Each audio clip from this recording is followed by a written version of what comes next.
मग.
वैकुंठीचे नारायण जे पांडुरंगाच्या स्वरूपात आहे ते आजच्या दिवशी निद्रिस्त होतात आणि आजच्या दिवसाला वेगळं महात्म्य म्हणजे या अशा सुंदर महिन्यातील ही एकादशी म्हणजे वारकऱ्यांची जत्रा, भक्तीची जत्रा, प्रेमाची जत्रा, या माध्यमातून आपल्याला सगळे वारकरी विठ्ठल नामाच्या प्रती असलेली आपली भक्ती व्यक्त करतात. असा एकच देव आहे जो पंढरपूरमध्ये वास्तव्यास आहे, तो साक्षात पंढरीनाथ, साक्षात पांडुरंग, तो सर्वसामान्यांचा देव आहे.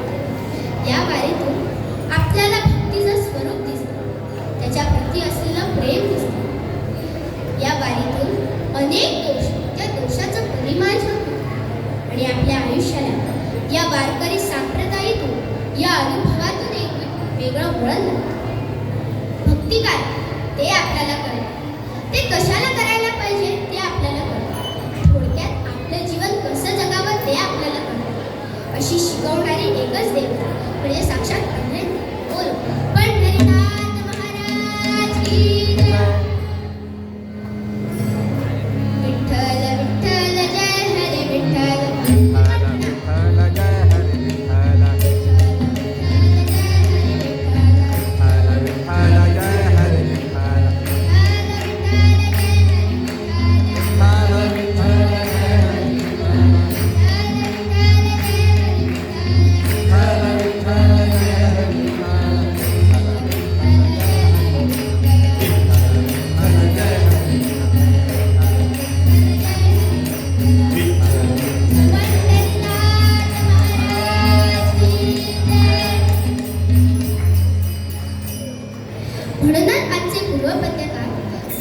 संतगुरु तुकोबाराय आपल्या पूर्वपद्यातून आपल्याला सांगतात, जी वारी आहे त्या वारीची इमारत संत ज्ञानेश्वर माऊलींनी इथं पाया घातला आणि त्या इमारतीवर कळस चढवण्याचं काम संत तुकाराम महाराजांनी केलं आणि या सर्व भक्तीचा विस्तार करण्याचं कार्य संत नामदेव महाराजांनी केलं.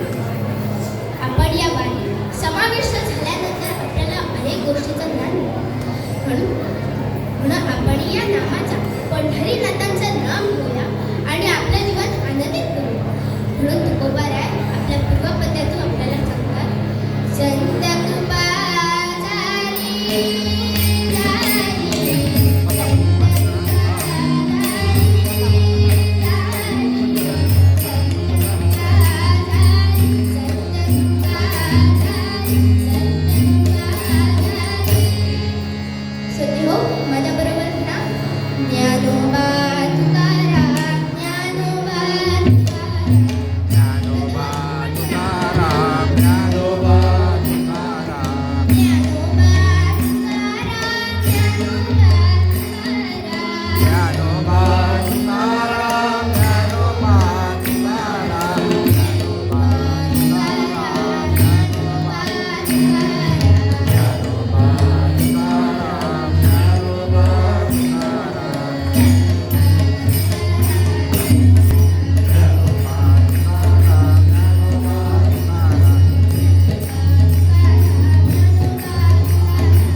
वारकरी विठ्ठल नावाचा गजर करत करत पंढरपूरच्या दिशेने वाटचाल करत होते. आणि श्रोते हो, या वारीत वारकऱ्यांबरोबर अशा दोन व्यक्ती होत्या. त्या व्यक्ती वारीला गेल्या होत्या, विठ्ठल दर्शनासाठी गेल्या होत्या, तर त्यांच्या मनात एक वेगळा हेतू होता. ते दोघेही वडील आणि मुलगा. वडील अट्टल चोर होते आणि या वारीतून त्या मुलाला कशी चोरी करावी हे शिक्षण देण्यासाठी आले. आता ट्रेनिंग मुलांना चोरी करायला सुद्धा ट्रेनिंग लागते. चोरी करणं कोणाला शक्य आहे? तुम्हाला शक्य आहे? तुम्हाला चोरी करता येते? अशाच प्रकारची ट्रेनिंग पाहिजे. म्हणून तो वडील आपल्या मुलाला कशी चोरी करावी हे शिक्षण देण्यासाठी आले. तो वडील आपल्या मुलाला सांगत, सगळे झोपल्यानंतर आपण कोणाचा तरी खिसा कापायचा. सगळे झोपल्यानंतर आपण भेगाय पाहायचे. बेगेत काय आहे ते सगळं काढून घ्यायचं असं तो मला सांगत होता. पण त्या मुलाचं लक्ष वडिलांच्या शिकवणीकडे नव्हतं. त्या मुलाचं लक्ष होतं भजनाकडे. त्या मुलाचं लक्ष होतं कीर्तनाकडे. हळूहळू दिवसामागून दिवस गेले आणि हळूहळू त्या मुलाचं लक्ष कीर्तनातच रमू लागलं, भजनातच रमू लागलं. या बालमनावर परिणाम झाले आणि त्याला देवाची आवड निर्माण होऊ लागली. त्याला हा प्रकार वेगळा वाटू लागला, कारण की आजपर्यंत कशी चोरी करावी हे शिक्षण त्याला मिळालं होतं. ते वडील करत होते, पण आता त्याला वेगळं काही ऐकायला मिळत होतं. ते भगवंताचं नाव ऐकायला मिळत होतं, त्याची कीर्तनं ऐकायला मिळत होतं, भजन ऐकायला मिळत होतं. त्याला विठ्ठल दर्शनाची गोडी लागली. त्याला इतकी गोडी लागली की शेवटपर्यंत त्याने आपल्या वडिलांचं ऐकलंच नाही. वारी संपली. विठ्ठल दर्शन घेऊन सगळे वारकरी आपापल्या घरी आले. हा मुलगा घरी आल्यानंतर केवळ नामातच म्हणजे विठ्ठल नामातच भजनातच रमला. त्याने आपला संसार सोडला. मोठा झाल्यानंतर त्याचं लग्न झालं. लग्न झाल्यानंतर सुद्धा तो भजनातच रमला, कीर्तनातच रमला. त्याने आपला धंदा सोडला. जो पारंपरिक धंदा होता चोरी करण्याचा, तो त्याने सोडला. धंदा सोडल्यानंतर आणखी कुठचा धंदा नव्हता. म्हटल्यानंतर पोटा पाण्याचा प्रश्न निर्माण झाला.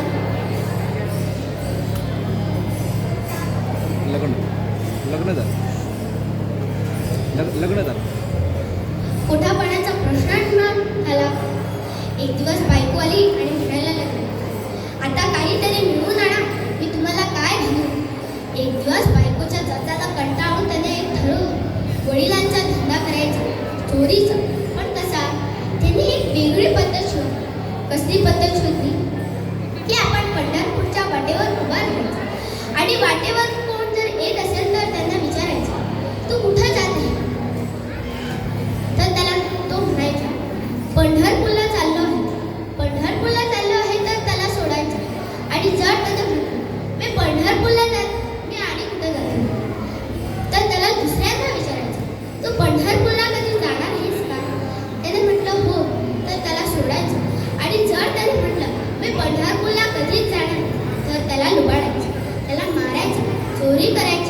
ज्याच्याकडे सगळं आहे ते काढून घ्यायचं, त्याला 2-3 मुक्के द्यायचे असं त्याने ठरवलं आणि तो दररोज करू लागला.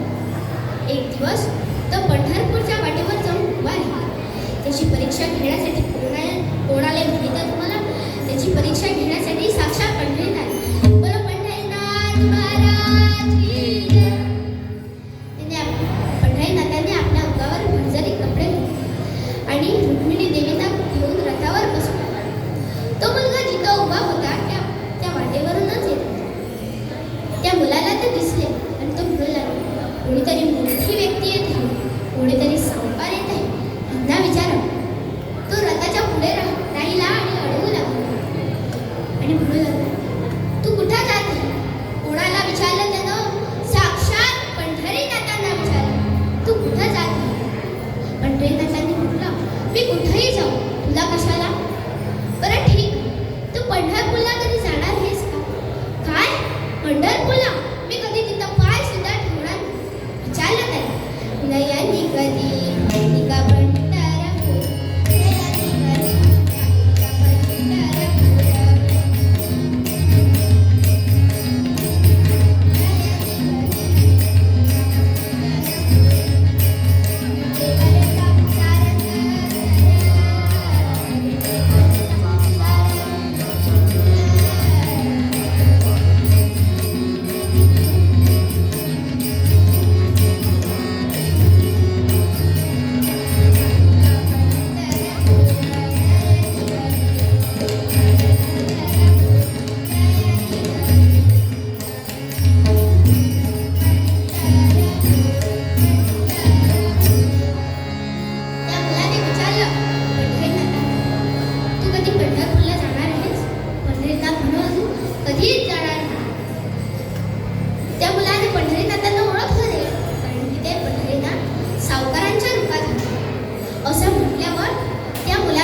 शेवटचा विचारतो, माझ्या देवाला काळा म्हणू नकोस.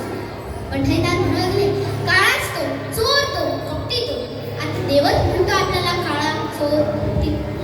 जेव्हा तो गोकुळात होता तेव्हा त्यांनी सगळी दूध लोणी खाऊन तिथं वाट लावली आणि आता तो पंढरपूरमध्ये येऊन बसला आहे असं म्हटल्यावर त्या मुलाला राग आला आणि त्या मुलाने पंढरीनाथांना मारायला सुरुवात केली. म्हटल्यावर रुक्मिणी देवी तिथं होत्या.